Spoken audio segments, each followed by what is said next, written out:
ಪಂಚಾಯತ್ ಅಧಿಕಾರಿ ನಾಯಕರಿಗೆ ಹೇಳಿ ಧಿಕ್ಕಾರ. ಬೇಕೇ ಬೇಕು, ಬೇಕೇ ಬೇಕು, ಬೇಕೇ ಬೇಕು. ಸರ್ಕಾರ ಹಣ ಲೂಟಿ ಮಾಡುತ್ತಿರುವ ನಾಯಕ ಅಧಿಕಾರಿಗೆ ಹೇಳಿ ಧಿಕ್ಕಾರ. ಇಂದು ಕಲ್ಯಾಣ ಕರ್ನಾಟಕ ರಕ್ಷಣಾ ವೇದಿಕೆ ವತಿಯಿಂದ ಪ್ರತಿಭಟನೆ ಮಾಡುವ ಉದ್ದೇಶ ಏನಪ್ಪಾ ಅಂತಂದ್ರೆ, ಕಲಬುರಗಿ ಜಿಲ್ಲೆಯ ಕಾಳಗಿ ತಾಲೂಕಿನ ರಟ್ಕಲ್ ಗ್ರಾಮ ಪಂಚಾಯತಿ ವ್ಯಾಪ್ತಿಯಲ್ಲಿ ಸುಮಾರು ದಿನಗಳಿಂದ ಏನಪ್ಪಾ ಅಂದ್ರೆ ಅಲ್ಲಿ ಅವ್ಯವಹಾರ ನಡೀತಾ ಇದೆ ಅಂತ ಇವತ್ತು ನಮ್ಮ ಕಲಬುರಗಿ ಜಿಲ್ಲಾ ಪಂಚಾಯತಿ ನಮ್ಮ ಸಿಒ ಅಧಿಕಾರಿಗೆ ಏನಪ್ಪಾ ಅಂದ್ರೆ ನಾವು ಮನವಿ ಕೂಡ ಸಲ್ಲಿಸಿದ್ದೇವೆ. ಸುಮಾರು ಇಲ್ಲಿವರೆಗೂ 2 ತಿಂಗಳಾದ್ರೂ ಕೂಡ ಯಾವುದೇ ನಮ್ಮ ಮನವಿಗೆ ಸ್ಪಂದಿಸ್ತಾ ಇಲ್ಲ ಅಧಿಕಾರಿಗಳು.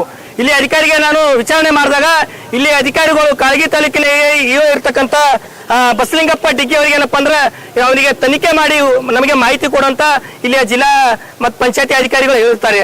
ಆದ್ರೆ ಅಲ್ಲಿಯ ಕಾಳಗಿ ತಾಲೂಕಿನ ಇಒ ಏನಪ್ಪಾ ಅಂತಂದ್ರೆ ಅಲ್ಲಿ ರಟ್ಕಲ್ ಪಂಚಾಯತಿಯ ಪಿಡಿಒ ಅಧಿಕಾರಿ ಆಗಿರ್ಬೋದು ಸಂತೋಷ್ ತೇಲಿ ಹಾಗೂ ಶ್ರವಣ್ ಕುಮಾರ್ ಹಾಗೂ ನಾಗಣ್ಣ ಮಾಮನಿ ಅಂತ ಇವರು 3 ಸೇರ್ಕೊಂಡೇನಪ್ಪಾ ಅಂತಂದ್ರೆ ಕಾಳಗಿ ತಾಲೂಕಿನ ಇಒ ಅಧಿಕಾರಿ ಅಂತ ಬಸಲಿಂಗಪ್ಪ ಡಿಗ್ಗಿ ಇವರು 4 ಜನ ಸೇರ್ಕೊಂಡೇನಪ್ಪಾ ಅಂದ್ರ ಅದು ಸಂಪೂರ್ಣವಾಗಿ ಸರ್ಕಾರಕ್ಕೆ ಏನಪ್ಪಾ ಅಂದ್ರ ತೆರಿಗೆ ಹಣ ಏನಪ್ಪಾ ಅಂದ್ರೆ ಕಟ್ಟಬೇಕಾಗಿತ್ತು, ಅದು ಲೂಟಿ ಹೊಡೆಯುವಂತ ಕೆಲಸ ಮಾಡಿದ್ದಾರೆ. ಆದ್ರೆ ಇಲ್ಲಿ ಕಾಳಗಿ ಅಧಿಕಾರಿ ಆಗಿರ್ತಂತ ಬಸಲಿಂಗಪ್ಪ ಡಿಗ್ಗಿ ಅವರು ಸಂತೋಷ್ ತೇಲಿ ಅವರನ್ನಪ್ಪ ಅಂದ್ರ ಉಳಿಸುವಂತ ಪ್ರಯತ್ನ ಮಾಡ್ತಾ ಇದ್ದಾರೆ.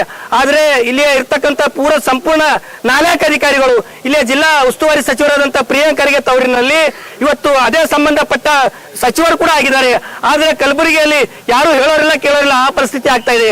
ಅದಕ್ಕೆ ನಾನು ಇವತ್ತು ಏನ್ ಹೇಳಕ್ ಇಷ್ಟಪಡ್ತಾ ಇದ್ದೀನಿ ಅಂದ್ರೆ, ಇವತ್ತು ಕಲಬುರಗಿ ಜಿಲ್ಲಾ ಪಂಚಾಯತಿ ಇವತ್ತು ಕಚೇರಿ ಮುಂದೆ ಇವತ್ತು ಕತ್ತೆ ಸಮೇತ ಇವತ್ತು ಪ್ರತಿಭಟನೆ ಮಾಡ್ತಾ ಇದ್ದೇನೆ. ಇನ್ನು ವಿನೋದನ ಯಾಕೆ ಮಾಡ್ತಾ ಇದ್ದೀನಿ ಅಂತಂದ್ರೆ, ಇವತ್ತು ಇಲ್ಲಿ ಇರ್ತಕ್ಕಂಥ ಅಧಿಕಾರಿಗಳು ಮನುಷ್ಯರ ತರ ವರ್ತಿಸುತ್ತಿಲ್ಲ, ಕತ್ತೆ ತರ ಏನಪ್ಪಾ ಅಂದ್ರೆ ವರ್ತನೆ ಮಾಡ್ತಾ ಇದಾರೆ. ಅದಕ್ಕೆ ಇವತ್ತು ನಾವು ಕತ್ತೆ ಜೊತೆಗೂಡಿ ಇವತ್ತು ನಾವೇನಪ್ಪಾ ಅಂದ್ರೆ ಒಂದು ಪ್ರತಿಭಟನೆ ಮುಖಾಂತರ ಇವತ್ತು ನಾವು ಕಲಬುರಗಿ ಜಿಲ್ಲಾ ಒಂದು ಪಂಚಾಯತಿ ಕಚೇರಿಗೆ ಬಂದಿದ್ದೇವೆ. ಒಂದು ವೇಳೆ ಕಾಳಗಿ ತಾಲೂಕಿನ ಆದಂತ ಡಿಗ್ಗಿ ಸರ್ ಆಗಿರ್ಬೋದು, ಸಂತೋಷ್ ತೇಲಿ ಆಗಿರ್ಬೋದು, ಅಲ್ಲಿ ಬಿಲ್ ಕಲೆಕ್ಟರ್ ಆದಂತ ಶ್ರವಣ್ ಕುಮಾರ್ ನಾಗಣ್ಣ ಇವರು ಕೂಡಲೇ ಅಮಾನತು ಮಾಡಬೇಕು.